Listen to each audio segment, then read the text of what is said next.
This evening about the 50 ways to leave your overhead, and we've talked around everything around it. Now we're finally ready for the 50 ways. So let's start with number one and go from there.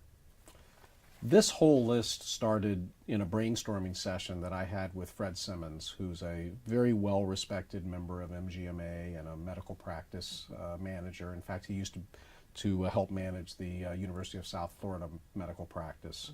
Comes from a couple of articles that we wrote for Medical Economics, and there's a lot of fun things. But the first one is do more of what pays more.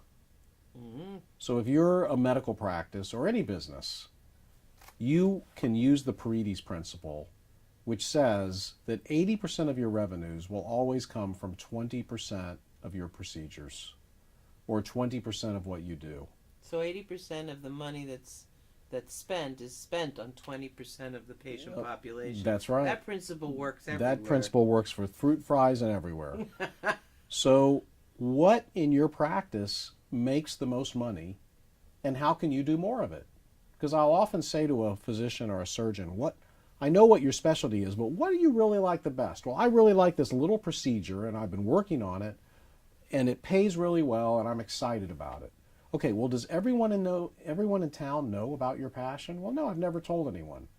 Have you not thought about having a dinner and inviting all your colleagues and writing an article on it and doing a study and being the number one lady in the community for this procedure? Training your staff, focusing your advertising. So that's rule number one. Okay. And that's pretty simple, and Yeah. and it can also be the thing you're most passionate about.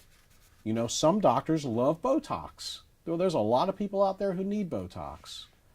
But if they don't know that you love Botox and that you do it, They're never gonna you're not going to do it. Yeah, right. Yeah. The second rule is do less of the things that pay the least. Figure out Wow. what type of patient doesn't work well for your practice. What type of patient, look, 20% of your patients are going to cause 80% of your problems. Who are those people, and how do you get them out of your practice?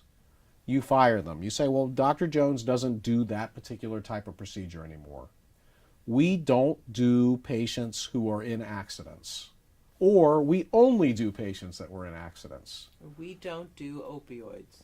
We don't do opioids. Or we only do opioids. So find out what pays the least and cut back on what pays the least. If you just use those first two rules, you do more of what pays the most and you do less of what pays the least, you have dramatically changed your practice. And the third one is expand your services for what pays the most by getting help. By hiring the nurse practitioner, by hiring the physician assistant, by hiring a technician, by hiring a scribe. You can see more patients if you want to see more patients, or you can supervise somebody else seeing patients. And you can have more time to go out and call on colleagues, socialize to get more of those procedures that you want to do. So that's really the third tripod of the top three. Right. If you I can go over the next 47, and we will go over a lot of them, but if you can just sit down with a sheet of paper and a pen, and maybe a glass of wine, and write down, I like these things the best, and they seem to pay the best. I like these things the least in my practice, and they seem to be the worst. And then I no longer have to do the following things. I'm not going to do the Coke machine anymore.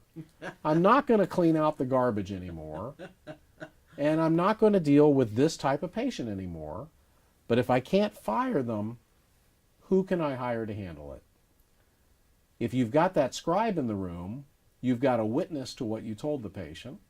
You have someone that the patient can talk to later on the phone who was actually in the room, and you can pay attention to the patient and have eye contact While they're and touch them on the shoulder the way that doctors used to be able to do that.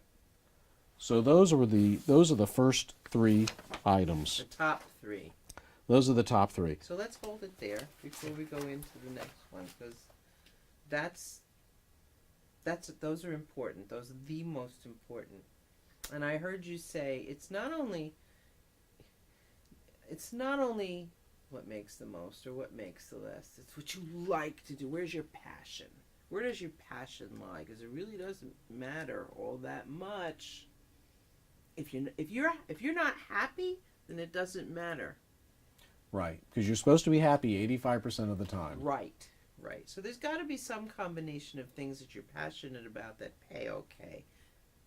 Now, have an open mind and call your friends from fellowship and go see them. Shadow them a day. One of my favorite CPAs of all time used to tell all his clients, he said, I don't care what business you're in, go to California and find somebody out in California who's successful in your business and shadow them for a day. And then bring it back to Florida and see what happens. And almost anyone who ever followed his advice came back and said, wow, I got great ideas from my colleagues in California. What is it about California that grows those ideas? They're just more progressive maybe, more imaginative. But have an open mind. So many physician clients say, well, my competitor, John Smith, he does this, this, and that. He must be having problems because he does this, this, and that. He advertises a lot. He must be having problems. He has to advertise a lot. Well, I happen to represent John Smith too, and I happen to know that he makes twice as much as the doctor who's asking. Why does John Smith do all these things? Because it works. So you have to have an open mind. Try to talk to consultants who know the other practices. Talk to other people who are trying different things. The people in town who do something that makes a lot of money are not necessarily going to tell you because they don't want you to dive into that area. They don't want you to dive into that area. Right. And there may be something that nobody's even considered. I like the idea of going someplace else to see what's working. That's a great idea. And if they're from a completely different state, they're usually going to be very open with you. Yeah.